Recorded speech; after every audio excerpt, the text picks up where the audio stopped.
Now, for those of you who have been wondering since the beginning of this video started, why have you ballasted your track when you don't even have the rest of your scenery constructed? It's very simple. The last 4 or 5 layouts that I've constructed, I've always used this technique. And people all over always ask me, why do you ballast your track before you even have any of your other scenery material in place?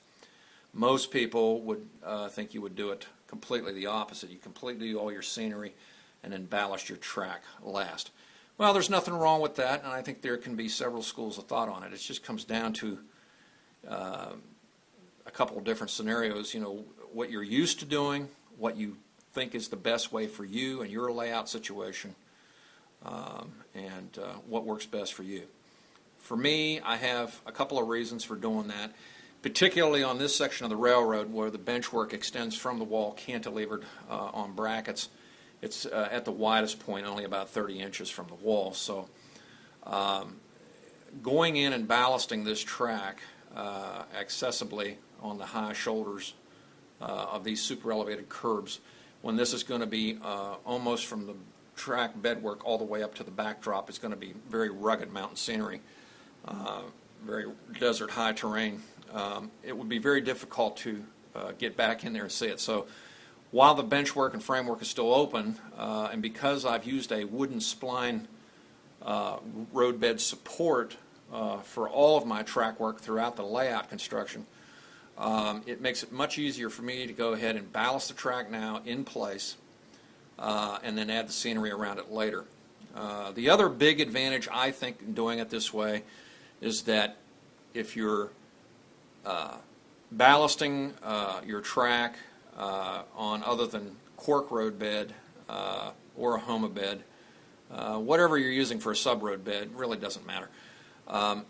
Your track can move around if you use ordinary glues to cement it in place, and it can cause the ballast to crack and the track to develop warping because of expansion and contraction. Ballasting ahead of time allows me to affix the track in place where I want it with the super elevated curves, and it manages to keep everything in place so that down the road I don't have to go in and tear anything up and redo the track work. What you're looking at now is permanent, and it operates flawlessly. It's been tested repeatedly over and over and over again before and after the ballast has been in place. And I'll be using this technique throughout the layout. Now, how do I get my ballast fixed down? A lot of people ask that question, and that's a very good question to ask, and I'm going to share a couple things with you that you may not be aware of. The ballast technique that you're looking at is actually the Arizona Rock and Mineral, of course, is which I've chosen. You can use Woodland Scenics or whatever ballast material you want. You can use any product, doesn't matter. The technique is the same. Most people use diluted white glue with a drop of alcohol in it to reduce the surface tension. If this is your first time ballasting, I would like to recommend to you a different alternative to that. And although it may cost you initially a little more money for the material, it actually yields a much, in my humble opinion, a much better result in the end. And it will give you some clear advantages, which I'll share in a moment. For my ballast cement, I'm using a Homa bed material for my sub-road bed, which is a lot quieter than cork, and it actually makes a much nicer road bed because the shoulders are actually more to scale and have a higher shoulder for the ballast. These are actually the right contours and everything, and cork's a little bit too thin for that, but a lot of people like cork and prefer cork, and that's fine. I have no grumbles with that. I just simply believe in using the Homa soap. To secure my track, once the track was glued in place using a latex caulk, there are no nails anywhere in my track. I don't nail my track down. I actually adhesive it in place using a latex caulking material. It won't harm the tires or the track, and it keeps the track securely in place, but allows it to breathe a little. Along with that, the material used as the adhesive for your ballast is a material known as Artist's Matte Medium. A lot of you watching this are already familiar with that product and may be using it on your own layout. Those of you who are familiar with it, I'm sure that you know the benefits of that. For those of you who are new and are just now ballasting your layout or getting ready to add ballast to your track work, I prefer the Artist Matte Medium because it gives you the advantages of not only securing your ballast in place, but when it dries completely clear, flat. It has no gloss sheen to it, and while drying firm, it keeps every granule of your ballast intact in place, but yet it provides you with a rubbery surface. Even though it's hard to the touch, it is very flexible. It will expand and contract with your track with the humidity changes in your home or in your cellar, wherever your layout may be set up. I'm in a controlled climate environment, but I don't always allow the central air on the second floor, which is where my layout is constructed throughout the second floor of my home. So the temperatures vary up here, and along with track expansion gaps at certain points, I also use the matte medium because it allows the track to give just enough to adjust for those things without damaging either the track or warping your rail, nor does it crack or cause the ballast or allow the ballast to crack.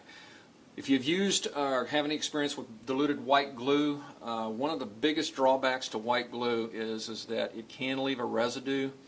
Also, it doesn't have the tendencies to allow flexibility. I've seen a lot of otherwise perfect track work be damaged needlessly because the white glue that was used to secure the ballast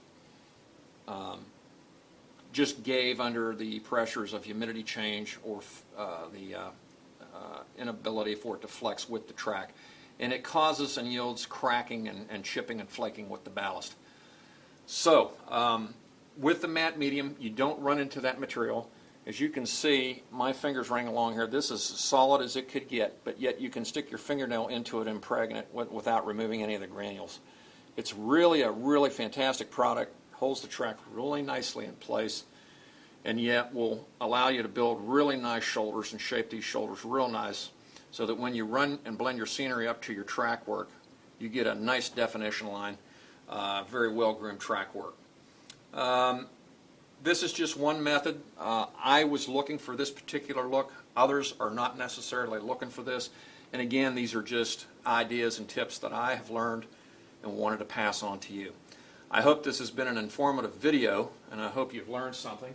If you have any questions, feel free to contact me online, and I'll be happy to try to reply to you as quickly as possible. And in a new video that I'm planning on doing that's coming up, I plan on actually demonstrating right on the video how to do the ballast work. So if you'll stay tuned for that, it's something I've got planned in the works. I've had a lot of people write to me and private message me and ask me if I could show them how to achieve these results. And because of the overwhelming request, I've decided to go ahead and do a clinic on that. I'm going to have some people help me with that, though. So please be patient. I hope to have that video up on YouTube in a very, very short time. So until then, keep watching and stay tuned. I will be having further updates. I've got a MTH nickel plate 765 Berkshire light engine demo I'm going to do here probably very shortly. But as far as the layout updates, stay tuned. I'll have that ballast application demo for you very shortly. And I hope you all have a nice Memorial Day weekend. Stay safe. Until next time, have fun modeling model trains.